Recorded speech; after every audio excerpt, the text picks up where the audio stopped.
Guys, it is an honor. Once again, I'm probably one of the most technologically challenged people on the planet. So hopefully you can see these slides. But kind of want to give you a big picture today of what I think the writing journey is, and I want to share some of my experiences. Now, first of all, I'm a surgeon, okay?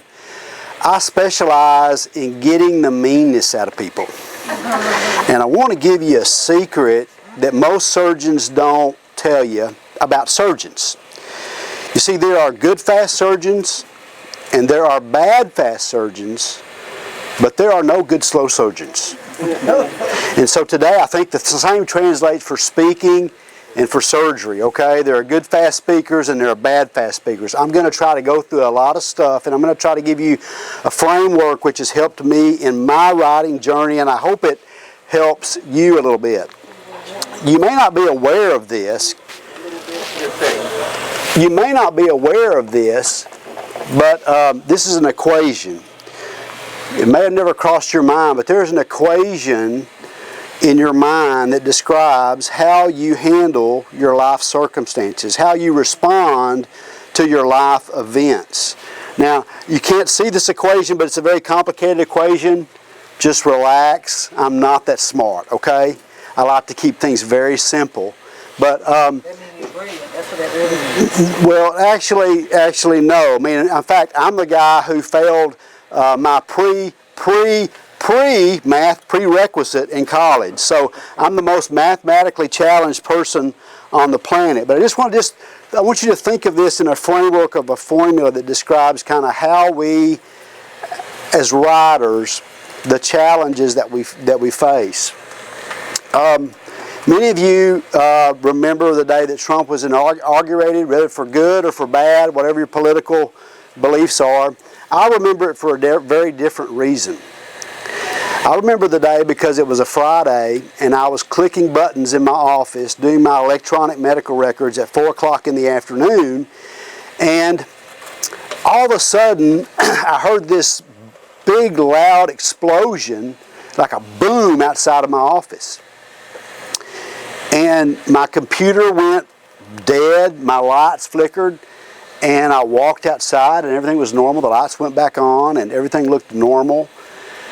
And so then something, kind of clicked in my brain. What am I doing here on Friday afternoon clicking buttons when I could be home with my family? So I got in my car and I went home, and by the time I pulled into my driveway, I got a call from the emergency room. And I turned on, of course I answered the phone, and I was about to give the nurses a piece of my mind. It's Friday afternoon, I'm not on call. What are you calling me for? And the nurse said, no, wait a minute. Your office is on fire. Oh my goodness. And so anyway, I turn around and I rush back to my office, and I know that you can't see this picture very well, but this is a picture of my office. My office burned up in smoke. This was pretty much my retirement plan. This was my practice. I'm in independent practice. And so I was facing a set of circumstances that I never expected to face. And so after the smoke cleared, the fire marshal let me and my wife walk through this destroyed building.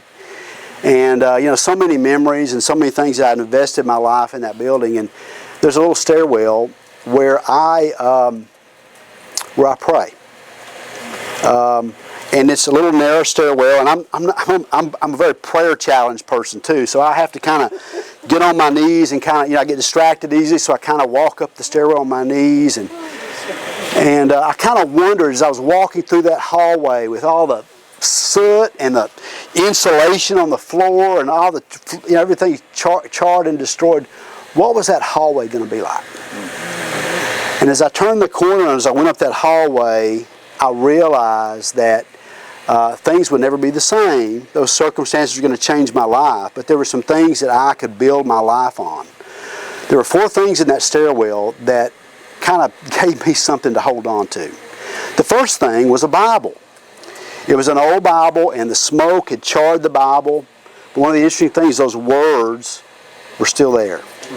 those principles, those practices, those precepts that we can all build our lives upon. The second thing that was there was an old doctor's bag. It's, the old kind of old-timey doctor's bag. The black smoke had charred the bag, and it had a fresh look on it. I realized that I still, even though I didn't have an office anymore, I still had a ministry. I still had an opportunity, to make a difference in people's lives with my work. The third thing is, as I went farther up the stairwell, there's these pictures of our 5 children. And my wife took all these pictures, and they're all in cowboy suits. And I realized as I turned that stairwell up there that that was one of the most important things. My family was there to influence. I still had people in my life that I really need to focus on influencing. And then up at the top of the stairwell, going up to my little office, a little room where I sleep sometimes when I'm on call, my wife had made this beautiful wall. It was this beautiful stained wall with a cross on it. And it just almost broke my heart because that wall was charred, black and soot. It was just hardly, distinguishable from anything else. But when I took that cross off the wall, I realized that behind that cross was this beautiful impression of the cross. Amidst all that darkness and amongst all that smoke and all that destruction was this beautiful imprint of the cross. And I thought, wow, sometimes in our lives we can't really understand why we go through these circumstances in our lives, but yet one of the main things that God does often is He takes those circumstances and He imprints His image in our life, so that when people see those things in our life, He begins to reflect His image. And so today I want, as I begin to kind of build this equation for you, I want you to realize that we all face circumstances. We all face a set of life events, even with our writing. Whatever our writing challenges are, we've got some that, it sounds like there's a varied number of writers. We've got one that was just published recently. Congratulations, by the way. But we all face a different set of circumstances. And as we think about those circumstances today, there's a mixture. There's kind of an equation of circumstances, and they all mix into our lives.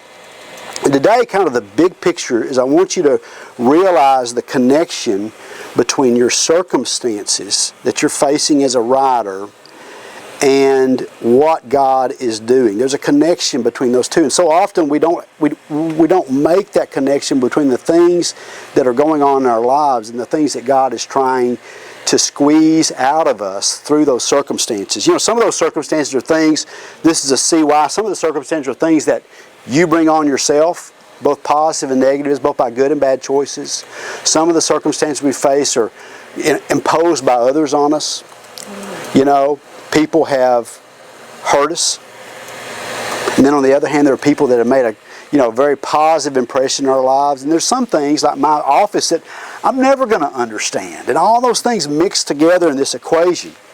But just once again, realizing that all of these things in your life are connected for a purpose, that God has a purpose for each one of these circumstances.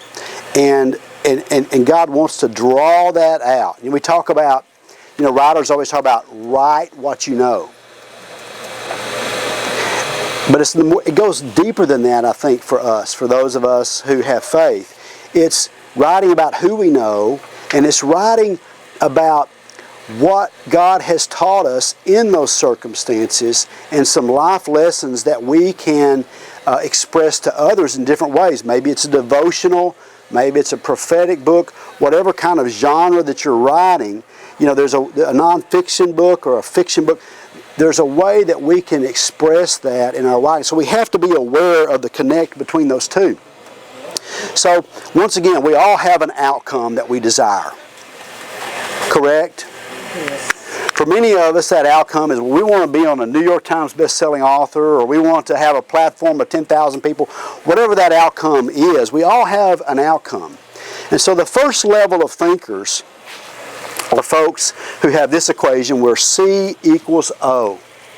In other words, the circumstances are solely, or the outcome of life is solely dependent upon the circumstances. Now you think about this. In order to change the outcome, first level thinkers think that you have to change the circumstances. Now we see often there's some real issues with that level of thinking. You see, it's a victim mentality. See, if you change the circumstances, you change the outcome. And so many people live their lives, they wear these victim lenses. And you can tell by a lot of times what they say. You know, if only my building didn't burn down, then the outcome would have been different. If only my building was maybe better insured, if I had insured for $6 million, then the outcome would have been different, you know. We have all these kind of things that go through our minds. We have this victim mentality so often. But you know, what's interesting about this equation is so often the things that happen in our life, the life events that we have, I mean, it's spilt milk. It's done. We can't change often the circumstances that we experience. And so there's another level of thinking, and I call this the second level. These are people who add another term to the equation, okay? I told you I'm not that smart, okay? I'm mathematically challenged. But these people look at life very differently. They say, now wait a minute. It's not what happens to you. It's how you respond to those circumstances that determines the outcome of your life. Do you see where I'm going with this? And there's a lot of truth to that, isn't there? So often it's not necessarily what happens, it's how we respond. You know, when I first heard that, it began to kind of, you can't see this picture, but I began to scratch my head and think about that. I mean, it sounds good, doesn't it? Let's beat ourselves over the head with that. You know, C plus R equals O. I call this the hero equation. The hero equation. You know, the hero equation says, kind of like Dr. Phil, you own it, right? You're in control, right? You're responsible, and guess what? You get the credit. So, this is Mr. Incredible. I don't know if you guys have kids or grandkids, but I love the Incredible movies. You remember Mr. Incredible? You remember what happened in the movie? Mr. Incredible saved the world, but there was a lot of collateral damage. That's what we see often with heroes, isn't it?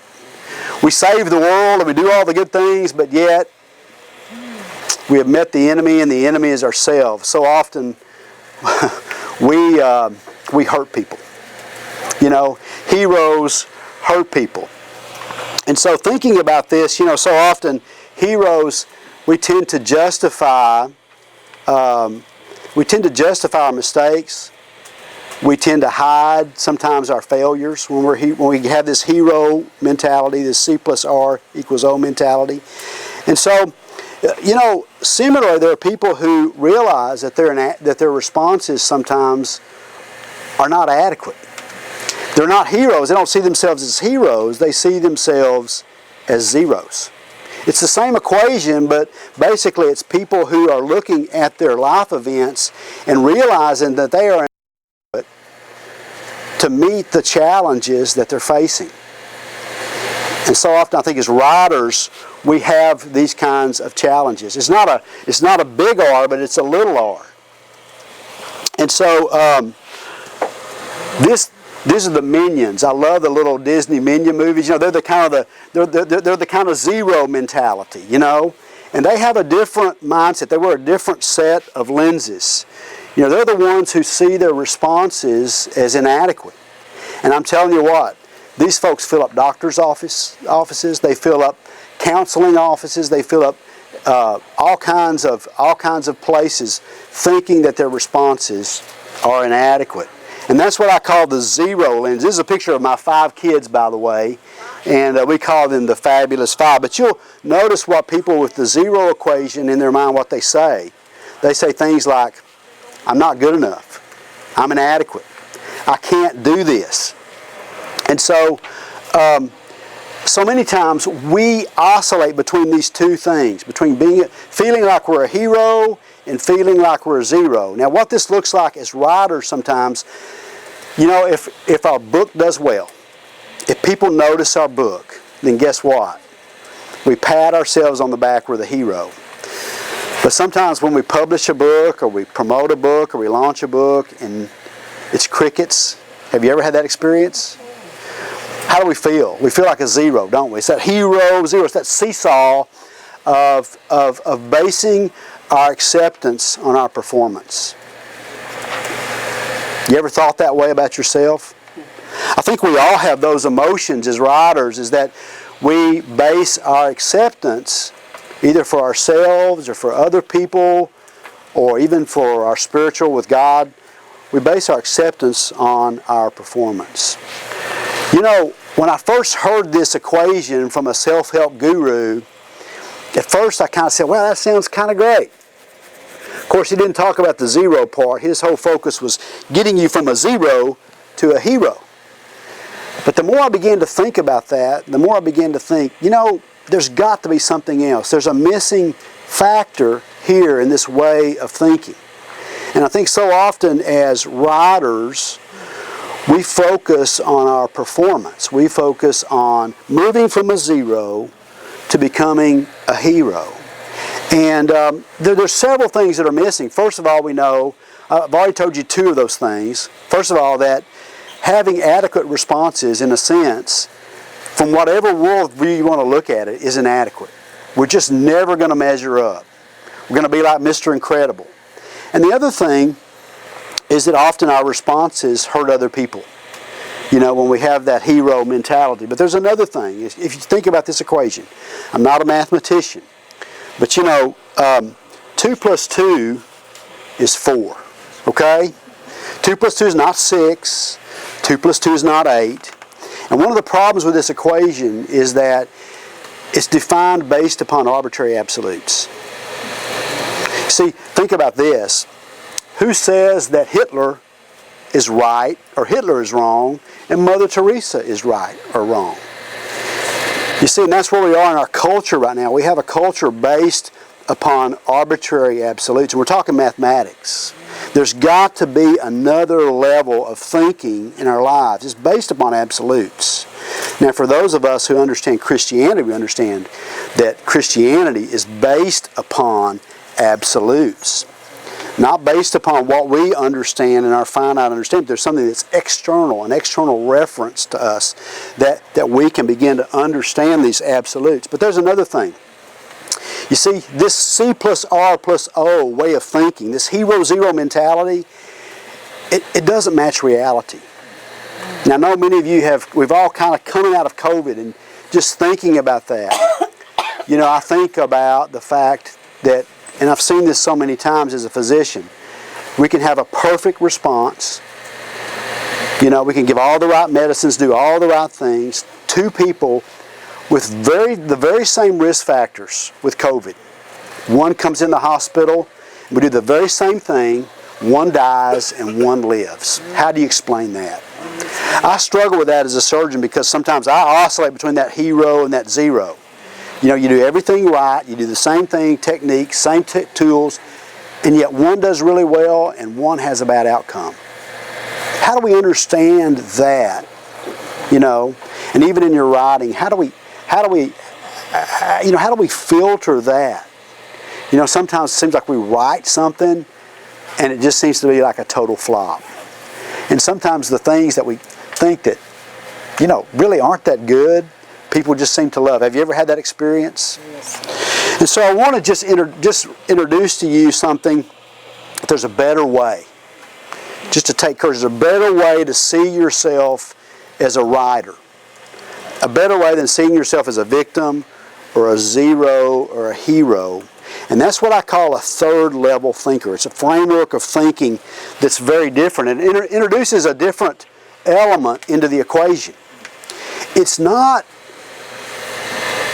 a term. It's not something that adds and subtracts. You see, this multiplies this factor. Okay, once again, I'm mathematically challenged, but deal with me here. When we bring God into the equation, it does a lot of things. It changes the whole equation. But I think the thing that distinguishes Christianity from every other worldview, from every other spirituality, is something that makes it very unique, and that's grace. The fact that God does for us what we cannot do for ourselves. It even goes beyond that. That's really not even a good description of what grace is. I mean, that's even an inadequate description of grace. But I want you to think about adding this term into the equation. First of all, grace changes everything. It changes the whole equation and the way that we think about ourselves as writers. So, This is what I think the equation looks like here. See how grace influences, and I've got a pointer if you notice. Notice how grace changes the outcome. How it objectifies the outcomes based upon absolutes. And we're going to talk about that. I'm going to break this down. But how grace enhances our response on a deeper level. How grace changes the way that we see our circumstances. This is an adequate definition of grace, but grace, God doing for us what we can't do for ourselves. We know based upon the completed work of Christ, right? That God has done something for us and has already appropriated an outcome for our lives. Even in our writing, even that small part of our life maybe that we call writing, that God has a destiny and an objective and a purpose for our writing. Isn't that great news? Yes, it is. So, I want to talk a little bit about how grace changes the outcome. So, understand this objectifies the outcome, is that God has a specific purpose for our writing. So it's always purposeful. It's God honoring, right? In the third level, who gets the credit? God gets the credit. Who gets the honor? God does. And so it's also for our benefit and for the others and for the benefit of others. It's always objective and fair.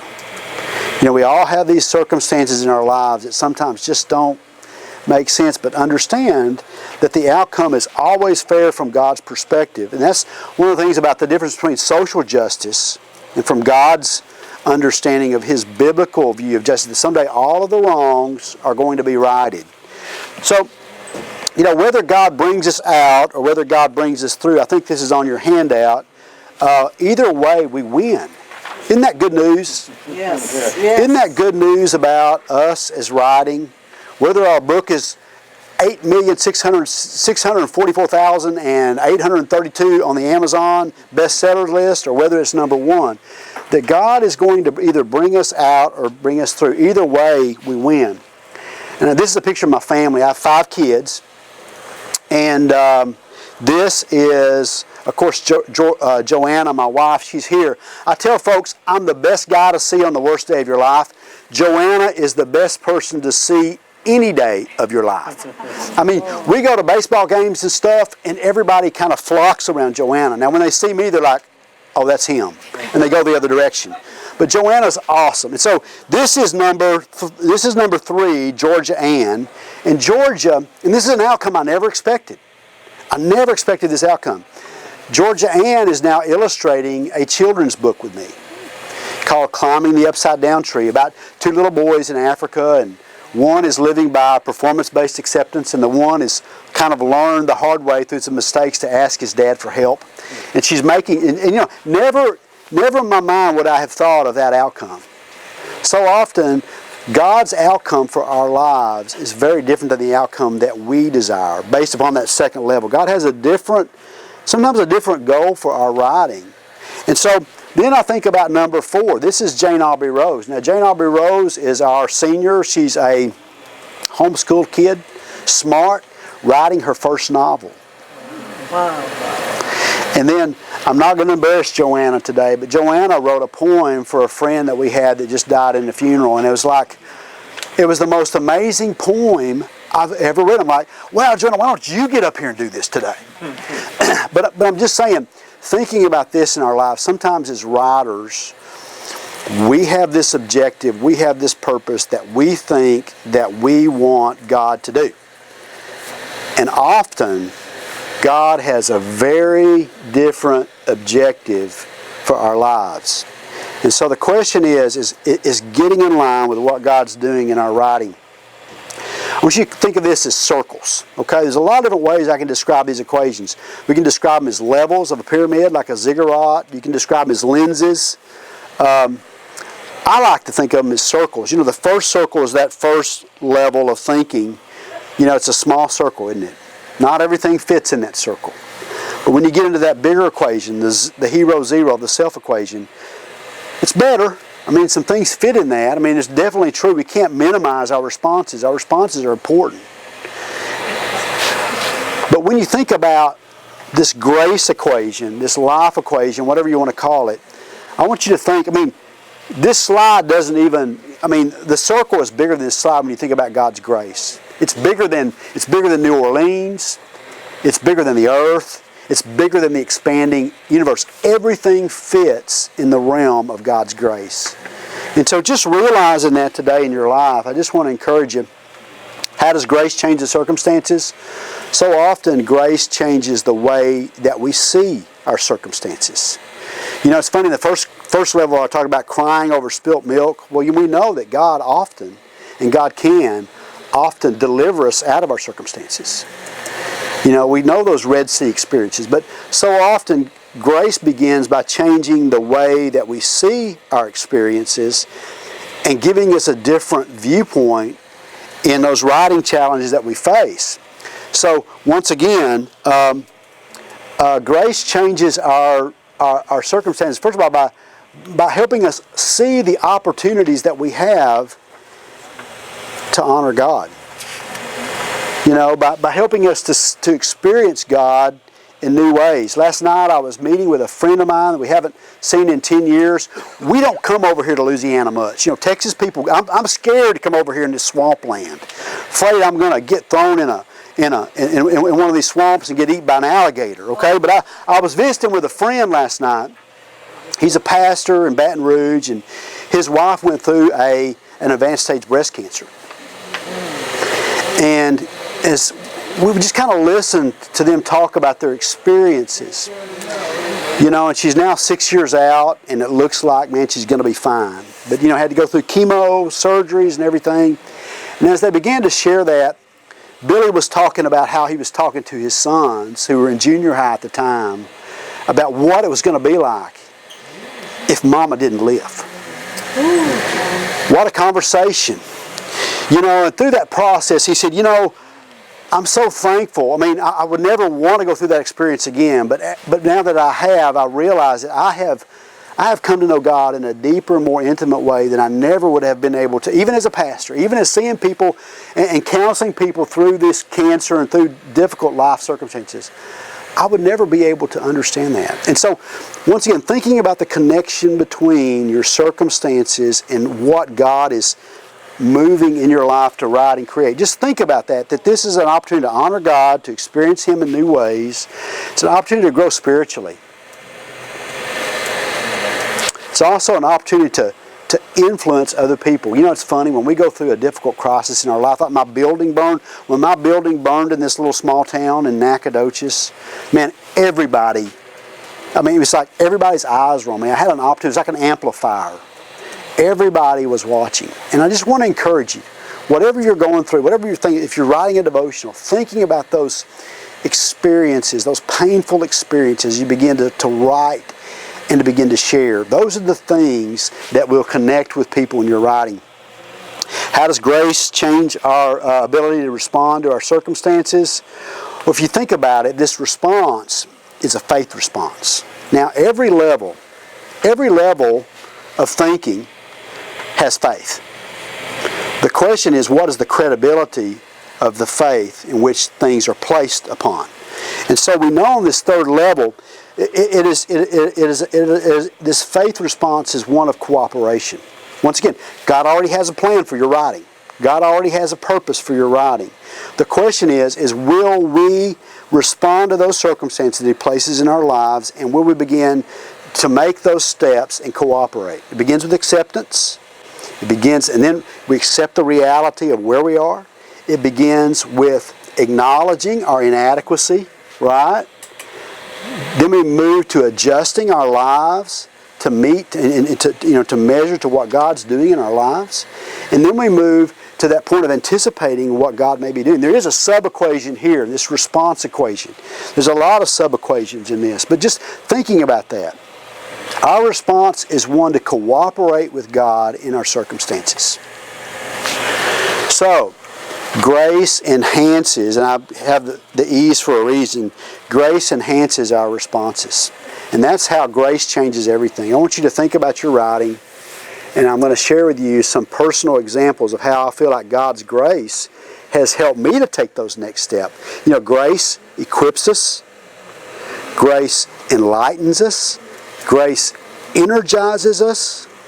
You know, for some of you, you have a passion to write devotionals or prophetic stuff, and you know, what makes one person geared in that direction and one person in another. You know, all these things that grace does in our life. Grace empowers us. So my first book was a book that I wrote about my circumstances, Surrendered Sleep. It's probably not 8 million, it's probably 9,684,032 on the Amazon bestsellers book.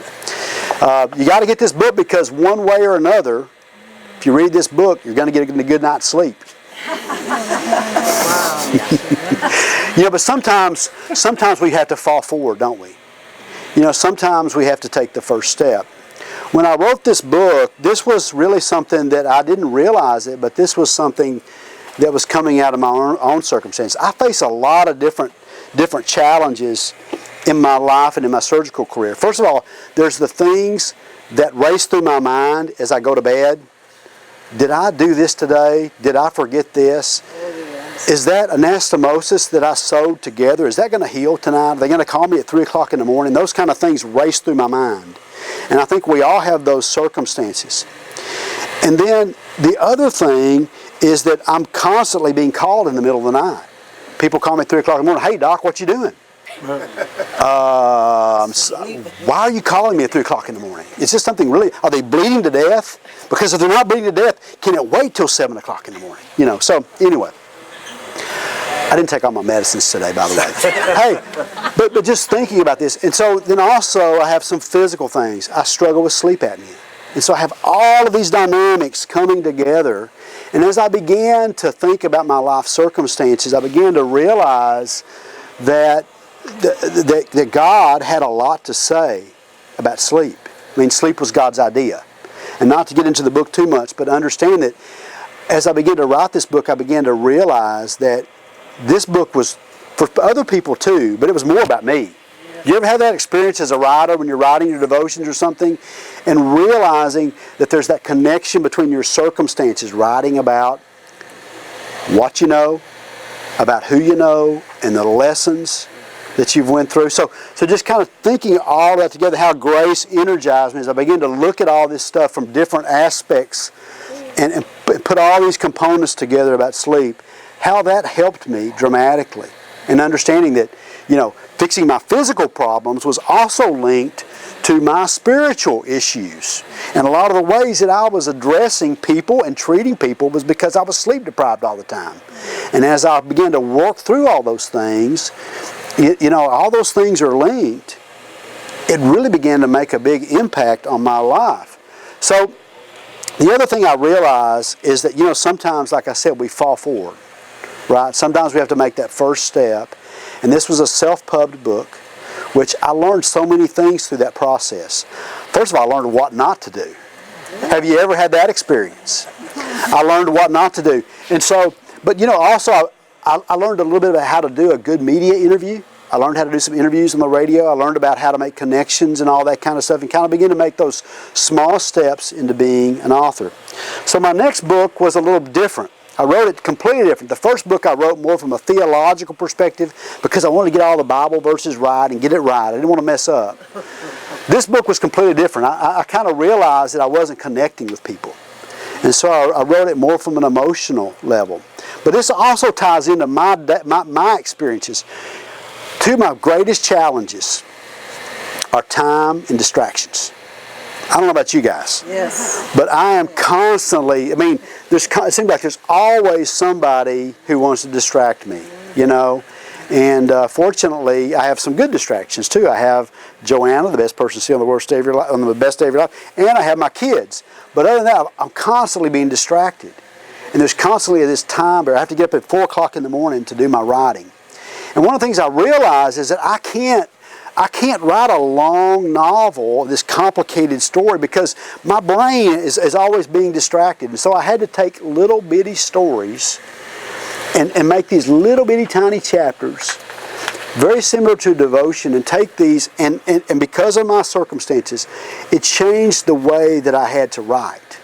I was never going to be able to write a book like a big long novel that's complicated, you know, a 10,000. So I made little bitty stories, you know, like when you're speaking or when you're maybe teaching a Sunday school class, there's that little story that you tell people, that little home run story with a little message. And that's kind of where Spoonfuls of Courage kind of surfaced. And I've got another book hopefully going to come out called Spoonful of Courage for Caregivers. They're kind of the forgotten sufferers. So thinking about that, how, and also I face these circumstances, these things that happen that you just can't wrap your mind around. I mean, emotionally, how do you deal with these things? I mean, like we had a little girl that hung herself. We had this little girl that came in, Dad was cutting down a tree and the tree fell on her. And now every time we go into town, sometimes I'll see this family, and of course when they see me, just these emotions. I mean, how do you deal with these kind of things? And so I began to realize that my writing, it was for other people, but it was also a way for me to begin to process these life events that I was going through. Once again, God places these circumstances in your life for a purpose and for an outcome. So that's kind of what we started with the Spoonful of Courage. And so, once again, if you think about how does grace change our response, first of all, we draw upon God's resources. So think about this. On a second level, whatever self-help guru you want to read or whatever talks about maximizing your performance. And I think so many times as writers, we focus on the technique. We focus on how to build your platform, how to do Facebook, how to do a YouTube, how to do this, how to do that. We focus on performance instead of drawing upon God's resources. When we focus on God's resources, His creativity, His ingenuity, His initiative, it takes us to a whole different level of writing. So once again, we experience freedom from stress and worry. Once again, because when we understand that ultimately, who's responsible in this equation? God's responsible, I mean, that kind of frees us up. Yes, it doesn't minimize our responses, but God is responsible for all of these things, and it frees us from a lot of stress and worry and anxiety. So often, if we're functioning on a lower level, we can look and see when we're stressed and we're worried and we're anxious about things, and we're not bringing grace into the equation in our lives. So once again, instead of performing for acceptance, on this level, performance flows from acceptance. Based upon the completed work of Christ, you're accepted already. And that's good news, isn't it? And so once again, there is a performance that flows out of that as writers. But just understanding that instead of performing for acceptance, performance flows from acceptance. And really our part begins to kind of join with God and figure out what He's doing, what the outcome He wants us to do, and when He initiates, we respond in cooperation. So, God supplies, we apply, if you're looking at your little sheet. So I want to talk with you a little bit different twist here now, because all of us, I think, are in that issue of, okay, I'm a nobody knows who I am, and one of the problems with publishing is that you're trying to get your name out there, you're trying to get your work out there, and how do you do that? So this is my COVID story. So I was in Niger working in a hospital training surgeons when the president closed off the United States. And so I was trying to get a plane back into the United States, and this is a girl, by the way, this puts COVID in a whole different perspective. When you think about the fact that in some parts of the Sahara Desert, there are no doctors. There are no ventilators. There are no resources. And so, but as I was on the plane coming back, I was trying to figure out, okay, what am I going to do? Because once again, elective surgeries have been canceled. And I know this sounds kind of weird, but as a surgeon, I eat what I kill. Okay, that went over your head. Okay, but just thinking about that. So, I mean, I don't get a paycheck. I mean, I have to perform to be accepted, right? I mean, I live in that world. And so, what am I going to do? And so, one of the things that I've done, this idea came across my brain. Hey, I'm a doctor. I've written a book about sickness and suffering. Man, what a great opportunity. I mean, here we are in the COVID crisis, and I've written a book about sick and suffering. There's going to be a lot of people that are going through a lot of things and a lot of issues. And so what I did is I got a publicist and I started doing radio interviews. I'd already had some experience doing radio interviews. And my publisher, for some reason, decided to give my book away for free on Amazon. So, which was great because I had about 4 reviews. And so, I mean, can somebody say, yes, I identify with that? So I began to go with that. Probably did 100 interviews talking about different aspects of COVID and vaccines and all this stuff, and giving away my book for free. And that really was a way for me to help kind of catapult my work into a different level. And by the way, today we've got these books and I've given them to the bookstore owner. So if you want a copy, I'm not going to make any money off of them. I want you to buy a book from the store and support the owner of this store. You got to realize these folks are struggling. I mean, with COVID. So we need to support especially our independent Christian bookstore owners and help them. So if you want a copy of the books, I think it's going to be a buy one, get two free or whatever. So buy a book that you want. I've always wanted to get here in the bookstore, and you'll get a copy of the book. So once again, being generous. Being generous was one of the ways that really kind of helped me. And what that did is as I began to do that, my publicist said, hey, listen, you need to start your own show. You not only need to be a guest, but you need to be a host. And so we started this show, Life's About Living, and we got on this network, and it's on a TV network, and we're slowly building that platform. We're interviewing people who share their everyday experiences. I think that's the thing that we all struggle with, is how do I get my message out to the people amongst all these other people and all these other messages. And so once again, realizing that it's a process. We all face these things, right? Challenges, skills, time, resources, connection. And I want you to realize that God has all of those things for us. We can just tap into what He's already doing. Once again, thinking about these equations. You can tell what level you're living on when you ask yourself these equations. Who's in control? First level, somebody else is in control. Second level, you're in control. Third level, God's in control, right? Real simple, but just going through all those things. Who gets the credit? Well, in the hero equation, it's very obvious who gets the equation. The hero zero. You get the credit. But see, when we begin to think through the lenses of grace, we begin to realize that in our writing, it's really about God getting the credit and God moving toward the objective that He wants in our lives. It's really interesting. Also, you can kind of figure this out by what you're saying. If you listen to yourself long enough, you'll begin to understand the level of thinking that you have as a writer, about what you're saying. If you're saying, if only this would have happened, then the outcome would be different. Well, you're thinking like a victim, right? And so really stopping and listening to ourselves and thinking about the way we think about, the things that we're going through in our lives. I want to share with you, this is a picture of an operation. It's probably good that you can't see the picture. It's a reflux surgery.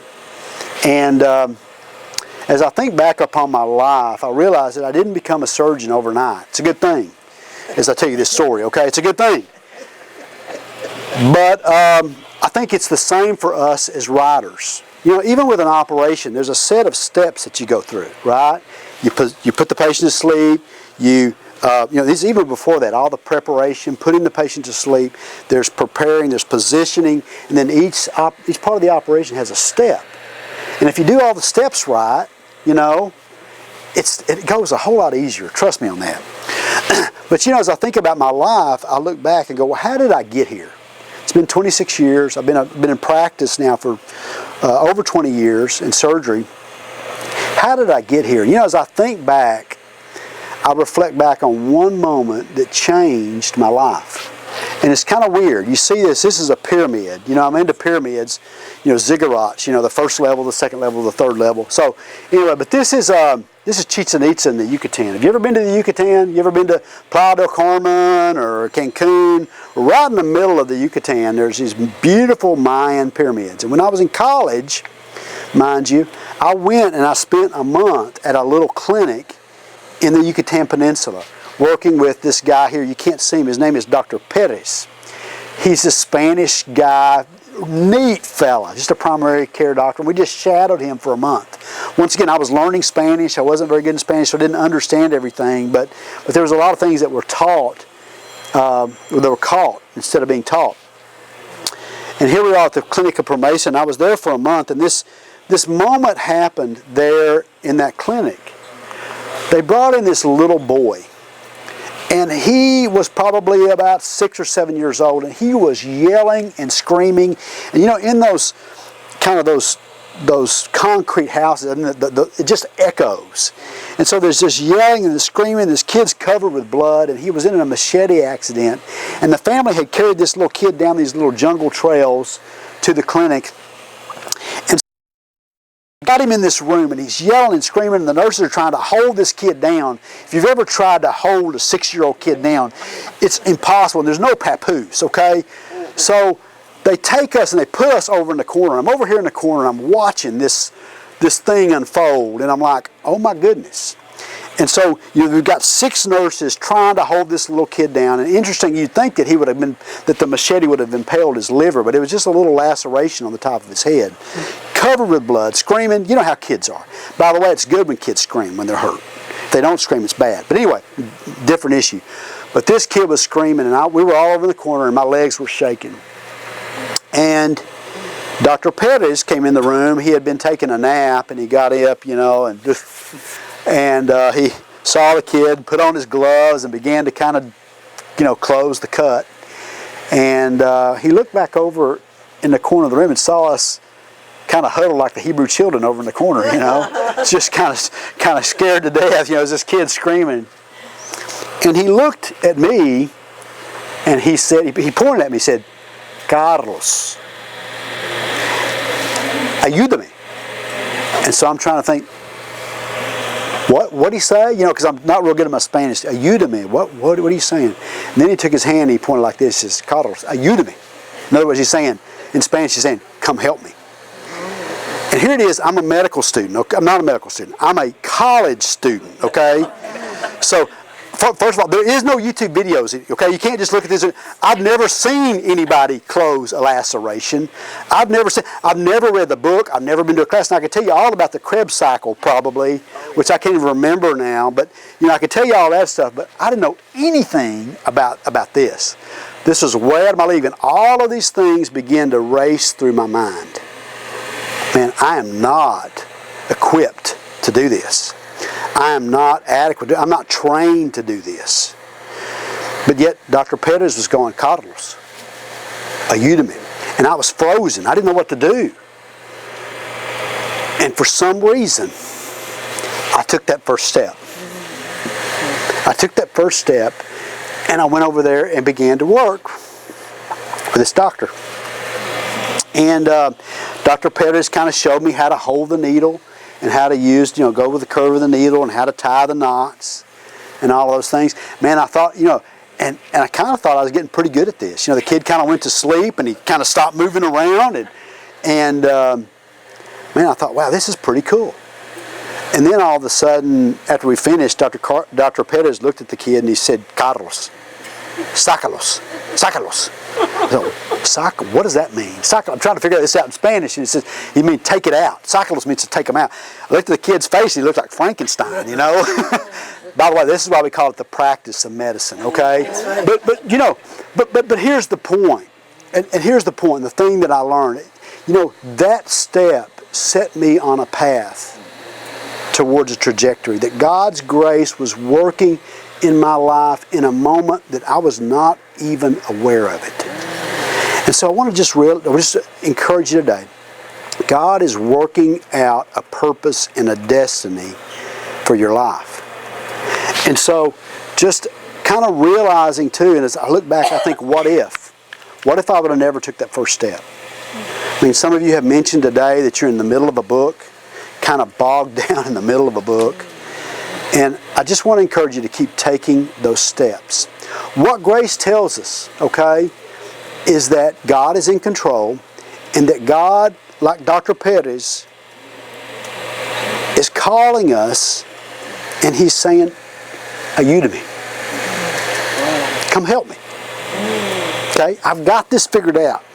I just need you to take the steps that you need to take today. And so as you think about that and you take those steps, I just want to encourage you that grace is there all the way.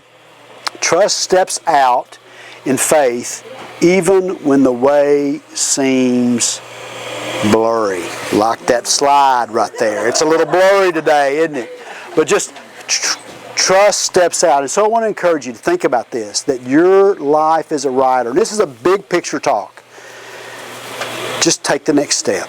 And when God initiates and gives you an opportunity, you may feel inadequate, okay? But it's not about your adequacy. It's about God's adequacy and what He can do and what He's purposed through you. It's been a pleasure being here today. Been a real pleasure. I just want to encourage you just to keep it going.